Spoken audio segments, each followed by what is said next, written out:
இன்றைய தியானம் ரோமன் 4ஆம் அதிகாரம் 3வது வசனம். வேத வாக்கியம் என்ன சொல்லுகிறது? வாட் டஸ் த ஸ்கிரிப்சர் சே? நம்முடைய வாழ்க்கையில் எல்லா சூழ்நிலையிலும் சோர்ந்து போகும்போது, பலனடையும் போது, சவால்களை சந்திக்கும் பொழுது, தேக்கம் ஏற்படும்போது யார் நமக்கு உதவி செய்வார்கள், யார் நமக்காக இந்த காரியத்தை செய்வார்கள் என்று எப்பொழுதெல்லாம் சிந்திக்கிறோமோ அப்பொழுது முதலாவது நம்முடைய சிந்தைக்கு வர வேண்டிய ஒரு வார்த்தை, ஒரு எண்ணம், வேதம் என்ன சொல்லுகிறது? வாட் டஸ் த ஸ்கிரிப்சர் சே? அப்படி ஒரு வார்த்தையை அல்லது ஒரு சம்பவத்தை, ஒரு நிகழ்வை நீங்கள் வேதத்திலிருந்து பெற்றுக்கொண்டால் அதை நம்ப ஆரம்பிங்கள், விசுவாசிக்க ஆரம்பிங்கள், அறிக்கை செய்ய ஆரம்பிங்கள்.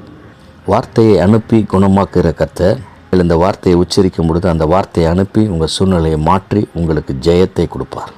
ஜெயம் கொடுக்கிற தேவனுக்கு ஸ்தோத்திரம் உண்டாவதாக.